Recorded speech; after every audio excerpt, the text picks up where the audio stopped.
فجر کی نماز پڑھا کے میرے حضور مسجد سے نکلے اور حضور سیر کرتے کرتے مدینے سے باہر تشریف لے گئے۔ یہاں پہ رک کے میں ایک بات کہوں گا، فجر کی نماز کے بعد سیر کرنا میرے حضور کی سنت ہے۔ اب حضور گئے سیر کے نہیں گئے نا۔ اکثر ڈاکٹر کہتے ہیں کہ صبح اٹھ کے آپ سیر کیا کریں، آپ کا بلڈ پریشر ٹھیک ہو جائے گا، ہارٹ کا مسئلہ ٹھیک ہو جائے گا، دیگر معاملات، دیگر بیماریاں آپ کے ٹھیک ہو جائیں گی۔ تو میں کہتا ہوں میں قربان جاؤں اس حکمت والے رسول کے اوپر جس نے 14 صدیاں پہلے ہی بتا دیا تھا کہ فجر کے بعد سیر کرنا میرے محبوب کی سنت ہے، حضور کی سنت ہے، اور حضور نے کر کے دکھایا ہے۔ آج اسی لیے اس کے اندر شفا موجود ہے کیونکہ یہ میرے حضور کا عمل ہے۔ اور جو صبح فجر کے بعد سیر کے لیے جاتے ہیں وہ یہ نیت کر لیں کہ میں حضور کی سنت کو ادا کرنے جا رہا ہوں، تو سیر تو ہو ہی جائے گی، ساتھ میں اللہ تبارک و تعالیٰ 100 شہیدوں کا ثواب بھی عطا فرما دے گا۔ تو کہا کہ حضور نکلتے نکلتے حضور نے راستے میں دیکھا ایک قافلہ ہے، اس نے پڑاؤ کیا ہوا ہے، رکا ہوا ہے، وفد طارق اس کا نام تھا۔ تو حضور کو ان کے اونٹ بندھے ہوئے دکھائی دیے، ایک اونٹ میرے حضور کو پسند آ گیا، ایک اونٹ پہ حضور کی نظر جب پڑی تو وہ اونٹ حضور کو پسند آ گیا۔ میرے استاد فرماتے ہیں قربان جاؤں اس اونٹ پہ جو حضور کو پسند آ گیا، دعا کیا کرو اللہ ایسا بنا دے اللہ کو بھی پسند آ جائے، حضور کو بھی پسند آ جائے۔ تو کہا اہل قافلہ اونٹ بیچتے ہو؟ کہا ہاں بیچتے ہو۔ بیچنا تھا یا نہیں بیچنا تھا؟ کہا کتنا سونا آ گیا تھا، حضور جب گئے ہو تو ظاہر سی بات ہے کہا کتنا سونا آ گیا تھا، ہاں ہاں بیچتے ہیں۔ کتنے کا بیچتے ہیں؟ کتنے کا بیچتے ہیں؟ میں دل بیچاں، میں جگر بیچاں جے پیارا محمد آ جاوے، نہیں میں اپنا سارا کاروبار بیچاں جے پیارا محمد آ جاوے۔ اگر اردو میں بات کریں تو اس طرح سے ہوگی کہ آپ پیش کریں تم کو کیا چیز ہماری ہے، یہ دل بھی تمہارا ہے، یہ جان بھی تمہاری ہے۔ بیچنا تھا یا نہیں بیچنا تھا؟ ہاں ہاں بیچتے ہیں۔ کتنے کا بیچتے؟ کتنے کا بیچتے؟ سودا طے ہو گیا۔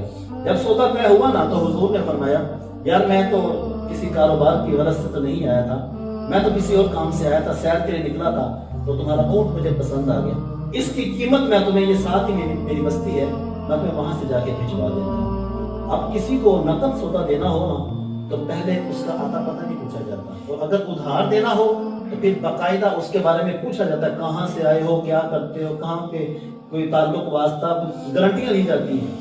اب حضور کو وہ جانتے نہیں تھے، پہلی ملاقات تھی، تو کہا ہاں ہاں آپ لے جائیے۔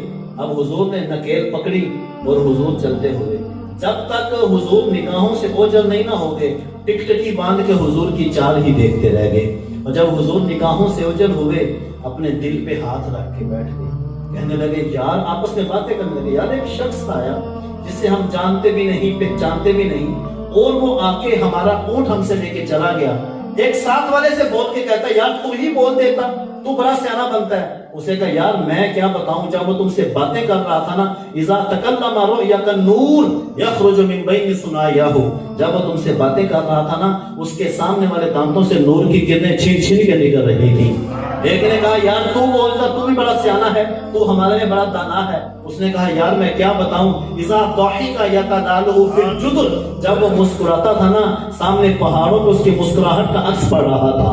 ایک نے کہا یار، تیسرے سے کہا تو بول دیتا۔ اس نے کہا یار میں تو اس کی خمدار زلفوں کو ہی دیکھتا رہ گیا۔ ایک نے کہا میں تو جھیل جیسی آنکھوں میں ہی کھو کے رہ گیا، کیا خوب سجن لیاں اکھیاں نے جنہیں پر کے سلائیاں رکھیاں نے، تو ہجے میرا یار نہیں ڈٹھا جنہوں ویکھ کے چند شرماوے، ادھی راتی دن چڑھ جاوے، جو رخ تو نقاب اٹھاوے، جو نکلے سیر کرنوں سارا گلشن سیس نواوے، آتے ترتی لپ لپ جاوے، جو ہاتھ پھلاں وچ رکھدا ہاتھ پھلاں تو ود جاوے، نین نشیلے مست رسیلے وچ سونا کجل سہاوے، اکھ اگڑے تے انج پیا جاپے جویں میں خانہ کھل جاوے، جو کھولے پیج زلف دے آتے راہی راہ پھل جاوے، بجلی ڈاٹی رشک نہ مارے متا بے ادبی ہو جاوے، علم خدا نے اینا دیتا عقلاں وچ نہ آوے، عقل خدا نے اینی دیتی علماں وچ نہ آوے، کی اجاز نظر وچ او دی جو آوے وک جاوے، خلق اودے نے مولی دنیا کوئی ورلائی جان بچاوے، اعظم ایڈا سونا ماہی سانو کدرے نظر نہ آوے۔